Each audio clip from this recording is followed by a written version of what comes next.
Good afternoon, it's Black Duck 294 back again. Been a long time. Still plucking away one day at a time trying to get my house built, so not had a lot of time to do anything other than that. But figured I'd take a few minutes today, show the CB installation in my little ride around commuter car here. It's a 2015 Subaru Crosstrek. Good old car. My wife drives the 2020 model, and yeah, a lot of my buddies have been giving me a hard time over all these memes about Subarus being like the official lesbian car of America. So my motto is, for me and my family, we're going to make Subarus straight again. And what better place to start than putting a CB in one.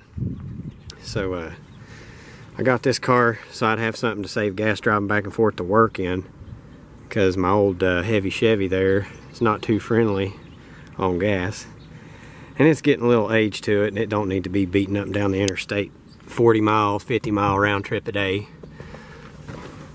So anyway, I got this car and I had to throw a CB in it. So the radio that I went with is an old Galaxy DX86V. And it's kind of a badass little radio. I got this thing for next to nothing. It was at a ham fest, brand new in the box, unconverted, still sealed like it came from the factory. And I took a couple hours one day and converted it, tuned it, threw a 10K switch on the back to get the A channels. And I tell you what, it's a talking little radio. Of course, it's barefoot. I don't got nothing behind it in here, but that was really the best place I could see to mount it, because it's kind of a tight little setup in here with this console and everything. So I just kind of stuck it there, and my wife's itty bitty, so it doesn't bother her riding over there. And this is mostly just for me cruising back and forth to work. And I bought it mainly to have an AM, local talking radio, but I've actually got more compliments on sideband with this radio than I have AM. And I'm just running it with a cheap little Superstar 507. Seems to work the best with it in its current configuration. Now I will be revisiting this radio and actually doing some more work to it. But it's pretty cool. It's upper lower sideband, AM, got 40 up, 40 down after the standard conversion. There is a lot more features to unlock in this radio. You just have to enable them internally. There's even a lot more channels than just that. But in its current state, I'm happy with it. It's kind of like I would say Cobra 29 sized, but maybe a little thicker. Good for a car this size, and definitely for its size to have the frequency counter, the extra channels, have sideband, the nice large Galaxy meter.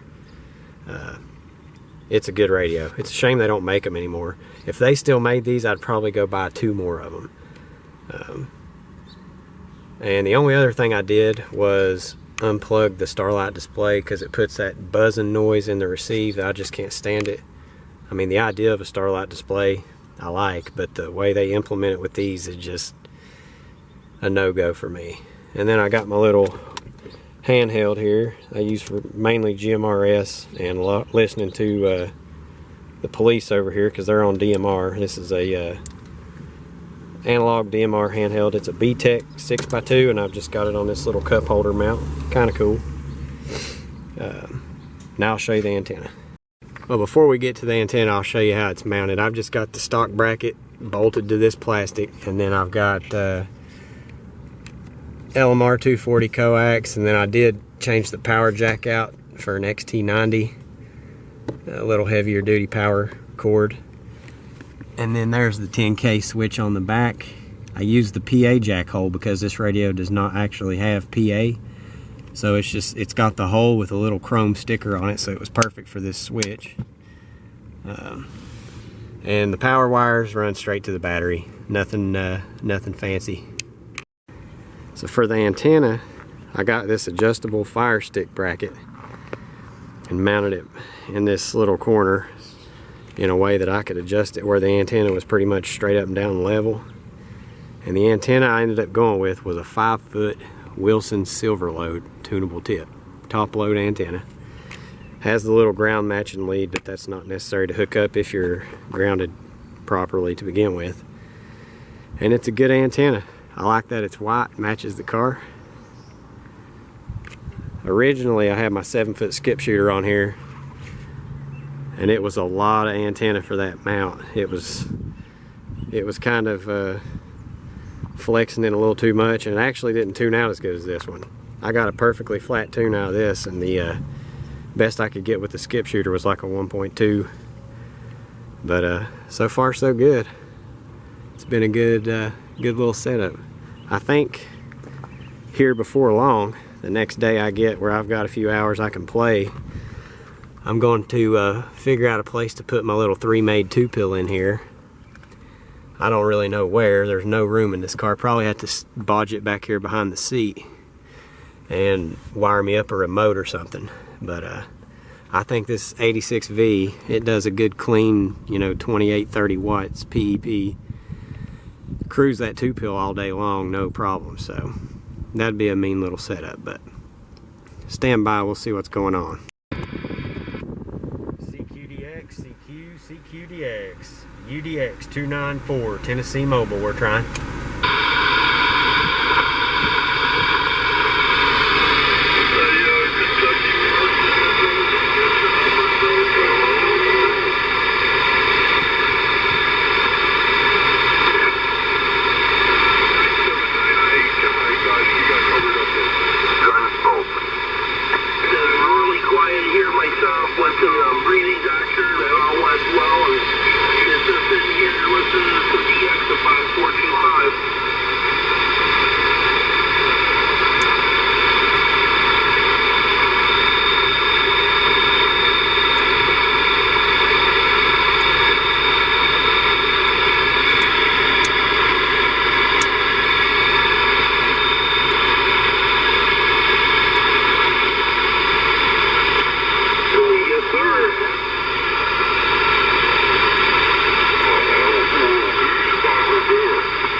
CQDX, CQ, CQDX. This is UDX 294, Tennessee Mobile, we're trying.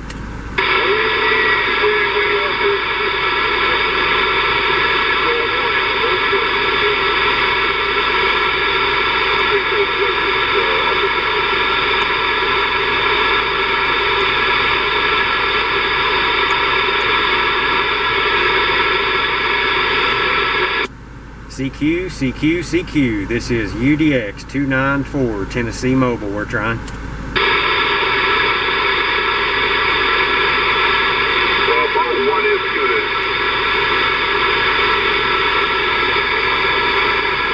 Yeah, Skip's just flaky today.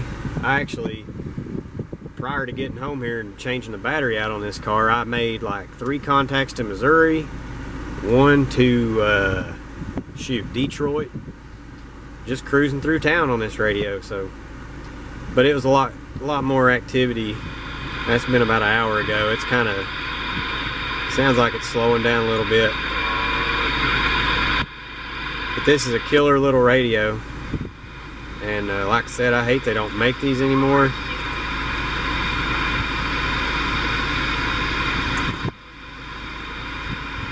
Because they are a sweet little radio.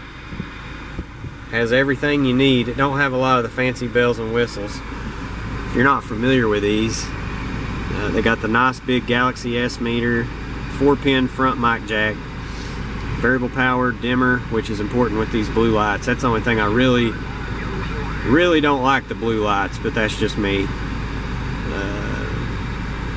SWR, noise blanker, volume squelch, mic gain, RF gain, fine and coarse clarifier. The fine clarifier is locked and the coarse clarifier is unlocked, and you can actually, it's hard to see, there we go, you can get to the 5kc steps with it, which is nice.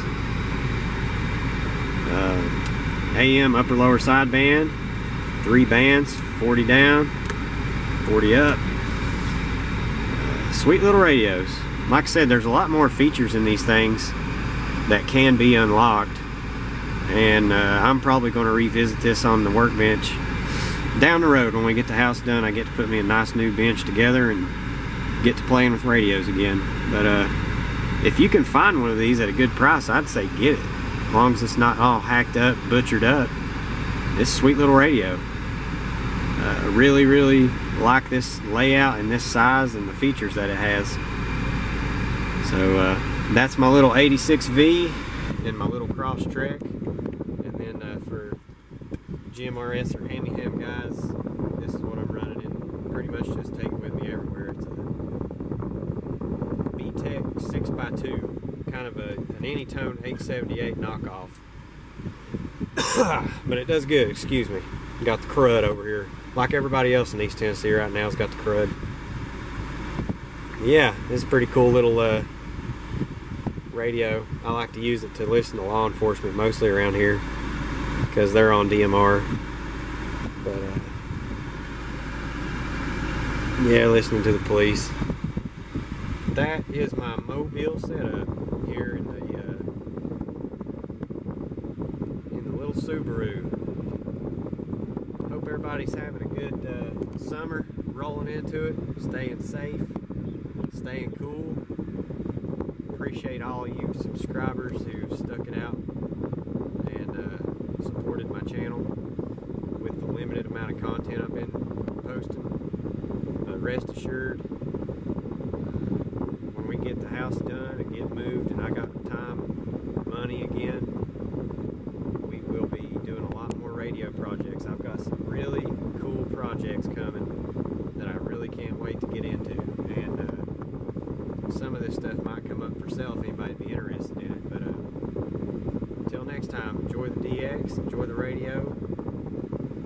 Let's keep on making CB great again. UDX 294, the Black Duck.